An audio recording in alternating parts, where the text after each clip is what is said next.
We're now going to finish up the wisdom or writing sections of the Old Testament with three very different and somewhat odd books. We're going to put them all together in this one video, kind of go through them quickly.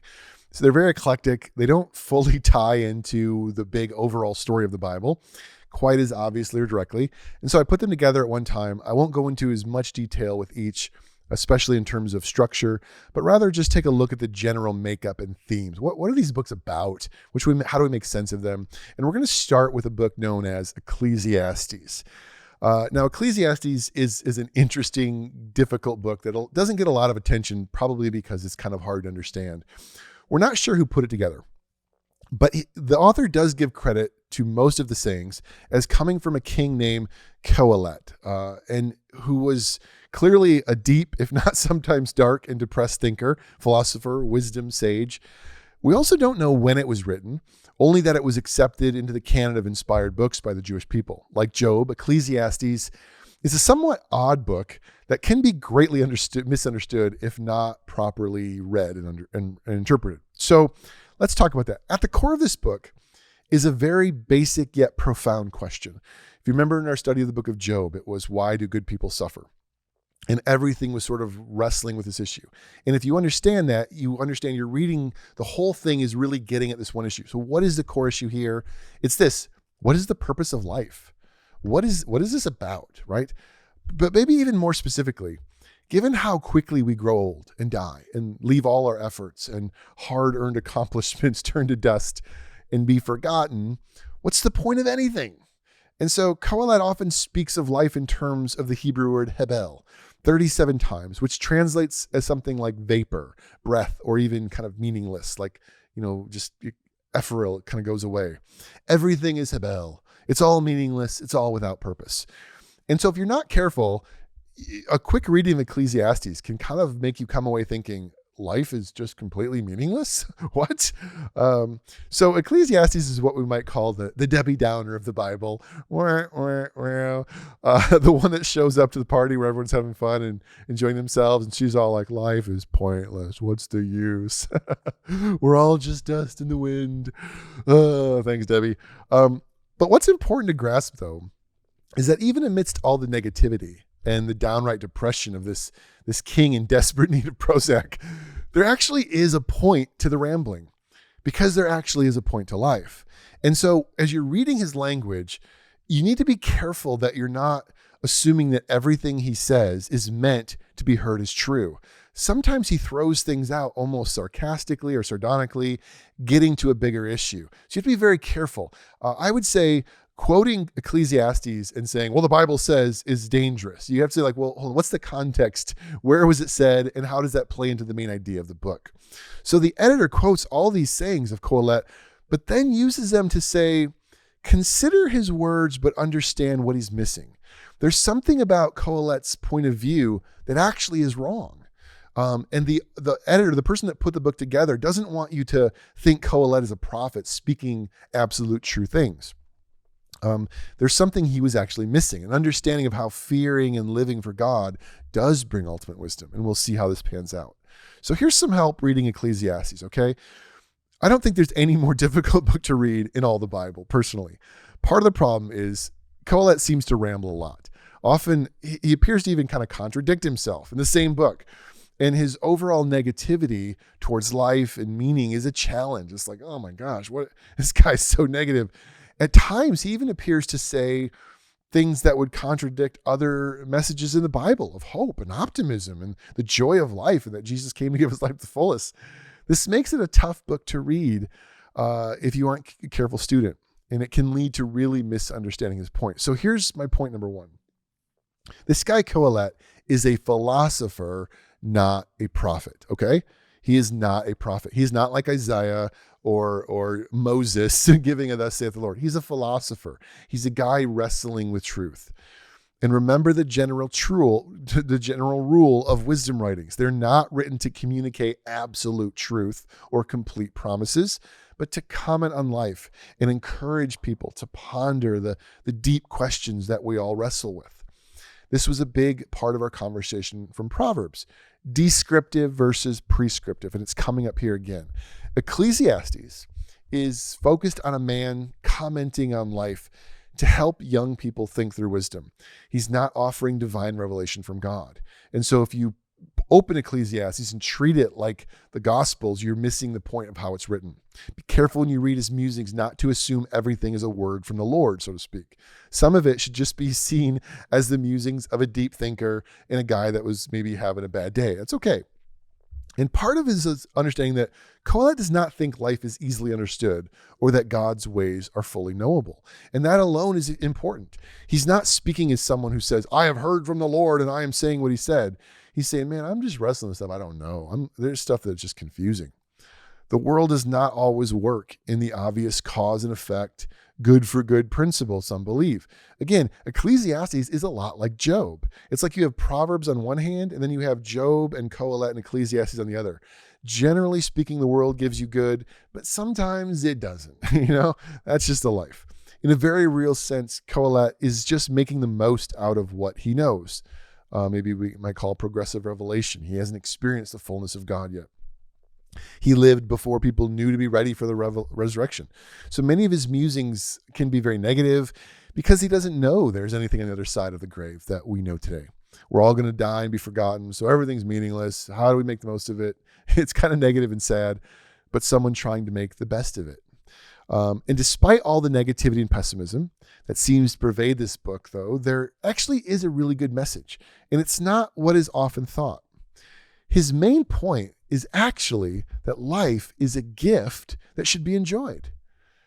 Don't waste your life trying to amass more and more wealth or stuff because you lose it in the end.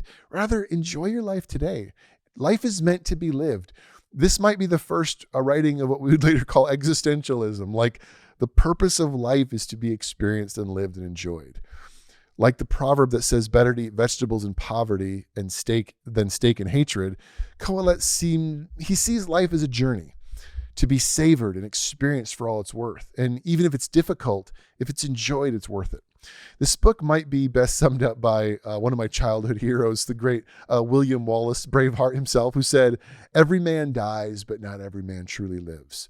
That's almost kind of the sentiment. Are you actually living your life? Are you experiencing it? Are you getting the most out of it? Now, that being said, it's also important to understand that when he speaks of eat, drink, and be merry, he's not saying that, well, life is meaningless, so just party it up and have fun. All that ends up leading to is hurting yourself and oppressing others.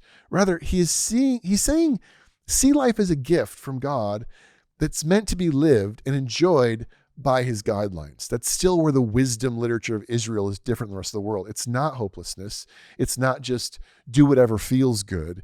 It's actually, there's things that feel good. There's goodness to be had in line with God's purposes and plans.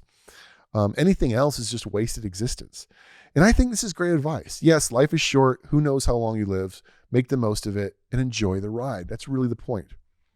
However, this is why wisdom matters, because how can we truly enjoy the journey if we're not making good choices that lead to good things? So seek God's wisdom, follow his path, and you will find the most fulfilling life possible. Yeah, it's a bit dark. Thank Jesus, we know there's a better hope for the future. But even without it, it's still good advice for life. That there is goodness. God is good. God has created goodness. There's goodness to be had and enjoyed in this life if we'll seek it through his purposes and his ways. God's wisdom will bring about the best ultimate life today for us. So that's really the point. Okay, I'm going to move on now to the next book in this collection known as Song of Songs or Song of Solomon, different titles. We just read a book in Ecclesiastes that was basically telling us that life is short and we should see it as a gift and enjoy it, since it goes quickly and passes like a vapor. It's quickly, there needs to be enjoyment in it. Okay, but what does it mean to live fully and make the most of it? Well, one part of that is clearly answered in our next book, a love poem that highlights the beauty of romance and, yes, even sex. Well, the Bible does tell us to enjoy the journey, so it makes sense, right? Now, similarly to the book of Psalms, but honestly on a whole other level, this book is written in flowery, poetic language with very evocative and vivid images. So evocative and vivid, in fact, that Jewish boys weren't even allowed to read this book until they were officially men and passed their bar mitzvah. There have also been numerous arguments over the years about whether it's a book about sex and two hormonal young people really belongs. Does this belong in a holy book about God, right? Should this be in the Bible? But I think those who have argued that really misunderstand both the role this book plays in the Bible and who God actually is and how he created us. So I want to talk a little bit about it, not a ton. We're just going to give some basic ideas. First, this poem comes to us in three voices. There's a young woman who is a centerpiece, a man who is clearly in love with her and finds her beautiful. And then you have the woman's friends, all the pieces you need for a great rom-com, right? There's also a reference to Solomon. Some think as the one who commissioned the poem or possibly the man himself, but more likely used by the author to highlight the difference between what love and sex should look like as opposed to how Solomon clearly misunderstood it. He did, after all, have multiple wives and harems, which is not the point of this book. The poem also uses a number of metaphors as each character describes and speaks of the other, both of who they are as people and, yes, their physical bodies. It speaks of the longing they have for each other, the desires that they have, being real and good and fulfilled in one another as two people committed to each other in this marriage relationship. And this graphic language and description of sexual love is what made the poem a bit scandalous and brought about a lot of problems in reading and understanding through the years. So rather than, we're not going to walk through it. I'm not going to give you like a structure breakdown of it. You can read it yourself. But I do want to talk about how it should be understood. How should you read and understand this book? Because it has often been a little bit off base. And I think I want to offer some thoughts here. First, this is an opinion, okay? I'm stating this as an opinion. I want you to hear that. But it's an opinion that I believe pretty strongly based on, I think, good research, study, and things like that. I don't believe, and there are a lot of scholars that are with me on this, the Song of Solomon is not written as an allegory. It's not an allegory. There are many traditions, both today and in the past, that read the Song of Solomon or songs as a word picture, an allegory that was written not meant to be understood as it appears on the surface, but to have a deeper symbolic meaning. In an allegory, everything represents or is symbolic of something else. A parable is an allegory. Each piece of the story represents a deeper meaning. And the early church, people in the early church, actually felt the need to allegorize this book and say that it's not actually about sex and romance, but it's actually the love of Christ and the church. And a number of groups have continued that tradition today. And I'm not calling those people out or saying, but I'm just saying there's a problem. There's a danger in doing this. Okay. And here's the danger. First, unlike parables of Jesus, which are obviously allegories, we're never told this is an allegory. That's never communicated to us. We're just making that up. But even worse, if it is an allegory, what is it an allegory for? What is the deeper meaning? And how do you know if you've discovered it? The answer, you don't. Nobody does. When you make something an allegory that isn't expressly told to be an allegory, we're just using our imagination and our own creative freedom to just make stuff up. What allegorizing the Bible leads to is essentially people just making up what they think it means with no actual solid ground to stand on, just letting our imaginations run wild. This isn't good Bible interpretation, okay? But second, we have to understand why people often do this. It was usually in order to keep it from being sinful or tainted or like, it can't be about sex. But what does this really say about ourselves and God? It's basically a sign of how we have capitulated to our own fallen state because we have abused, perverted, and twisted sexual love that it makes it uncomfortable for us to speak of it or believe it belongs anywhere in the Bible. Which brings me to my second key to reading this book. It's that God created sex. Genesis tells us before the fall, man and woman had no shame to be naked. And this doesn't mean they were fine walking around like they were on a nude beach, but it does imply sex wasn't something to be hidden or demonized. It was something wonderful to be celebrated when done the right way. And this book shows us what it should be like when in line with God's design, which is a hugely important part of our lives. Look, and I'm not trying to be weird or gross or off the top here. I'm not going that direction, but sex and romance are a big part of being human. So if the Bible's intention is for God to speak his wisdom and truth into what it means for us to be human, having something dealing with that part of our lives makes perfect sense. So to try to allegorize it and make it about something else rather than what it's actually about is missing the point. God's plan is to restore what has been lost and broken. And part of what has been broken is our sexuality and understanding of its place and value in our lives and our relationships. So here, in the collection of Israel's wisdom books is a picture of applying God's wisdom to a huge part of our lives, our sexuality, and our relationships between husbands and wives. So when we speak of wisdom and choosing to live according to God's purpose and design, our sex lives are massively important, especially when you consider how driven we are by sex. Humans think about sex a lot. We want to have sex. We're often upset when we can't have it. Some are hiding the fact they're having sex because they're Christians and don't want to get in trouble. Is it really that surprising that God would include a whole book about it, along with other books dealing with wisdom and making good choices for your life? God wants to give wisdom in every part of your life, including this. So the choice to allow God to lead you in your sex life is just as important as letting him lead you in any other aspect of your life. And if you want to succeed in marriage, family, and the life God has called you to, pattern your life and your sex life off the plan God has given. And Song of Songs gives us a picture of that pattern. Two people fully committed to one another in marriage, enjoying what God has created for each other. In that way, it's a great book. It doesn't need to be allegorized. It doesn't need to be spiritualized. It stands on its own for its purpose. However, as a book of pickup lines, not so great. I'll end with that. All right. Finally, let's look at one more short book when we close out the writings of Israel, the book of Lamentations. We're going to end our sections with a book that's actually a bit easier to follow and understand, especially after our time talking about the narrative of Israel. Let's just refresh real quick how the book of 2 Kings ended. The people were defeated by Babylon. Many were taken from their home. The temple was destroyed. They watched their holy city burning in ruins. Everything has fallen apart. It's from that context that the book of Lamentations was written, from the perspective of those left behind to live in the brokenness, to express the sorrow, anguish, and future hope of the people and how they were feeling at this time. The word lament means to express pain or anguish, and is where the book gets its title. So, what is Lamentations all about? What's the point? Well, written and thus understood in a fashion similar to Psalms as an acrostic, where each stanza begins with a letter of the Hebrew alphabet, Lamentations does two big things. And if you understand these, you really get the book.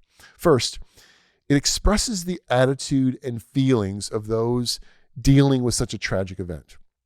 We hear the pain and heartache of the people who had to live through such a traumatic defeat.